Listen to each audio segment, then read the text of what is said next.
At muli magandang araw mga ka-fast break at magbabalik nga pala tayo sa training dito sa Carmelite Basketball Club. At ating iti-training uli ang ating mga chikiting idol. At kahit wala ang ating dalawang coaches dahil sa kanilang family matters, hindi tayo pababayaan ng ating mga officers sa ating club na Carmelite Basketball Club. Dahil hindi lang ako magtuturo sa kanila, tutulungan tayo ng ating mga officers sa pagturo sa mga ating mga chikiting idol. At makikita nyo naman, hindi lang ako nag-a-assist, talagang lahat kami ay mag-a-assist. At sa totoo nga lang mga idol, ang ambag ko lang dyan ay ang paglilid sa kanila sa pag-i-stretching para maiwasan ang injury ng kanilang mga katawan dahil mura pa ang kanilang mga buto at kailangan din talaga nilang maging flexible. Diyan ko lang sila pangungunahan dahil ang iba nating officers, sila na nga ang nagbibigay ng drills dahil para rin makatulong sila at talagang gusto rin talagang makatulong para sa mga chikiting idol. Kasi yun nga ang hangarin ng bawat isa sa amin dito na mabigyan ng mas maayos na pamamaraan ng pagbabasketball at tama at basic ang kanilang mga ginagawa. At syempre sa kasiyahan na rin ng mga kabataan at ang kanilang mga magulang at lahat ng mga nakakapanood ng aming mga ginagawa. At maraming salamat syempre sa mga nagtitiwala pa rin sa amin mga idol. Lahat din ng aming mga ginagawa ay dahil sa tulong nyo rin mga idol. Nagbibigay lang kami ng extra effort dahil gusto rin namin mapaganda ang aming lugar. Kaya aming ginagawa ang lahat ng ito. At sa pagkakataon nga na yan, tulong-tulong na lang kami para magbigay ng mga drill sa mga kabataan para magkaroon sila ng mga improvements sa katawan.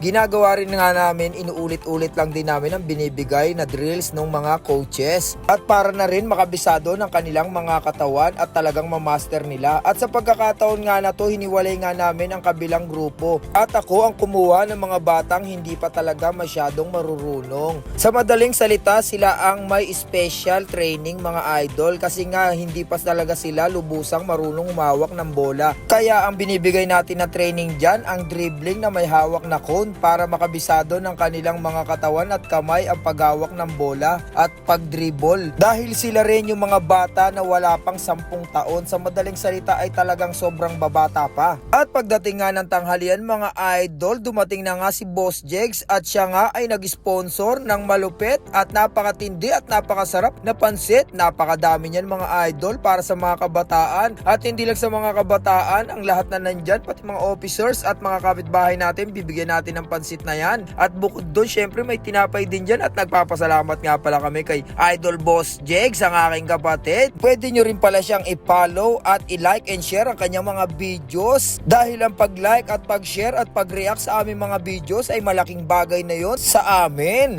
Sabay-sabay tayo, shoutout! Shoutout kay Boss Jegs! Ganun, please! You know?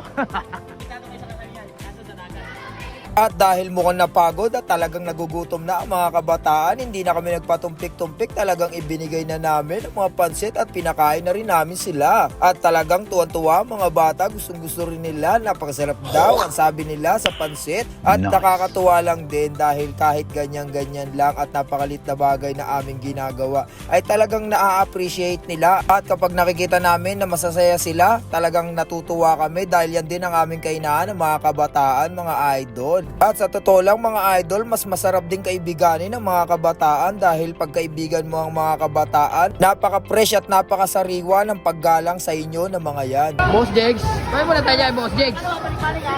Ate Johan, Monggi family. Yun, no? Shoutout tayo dyan mga idol. Yun, no? Yan naman si shoutout mo, idol, Boss Jegs. Hindi pa nagpa-follow, paki-follow na yung Boss Jegs vlog ha. Lagi tayong may blessing kapag kasama sa mga bata.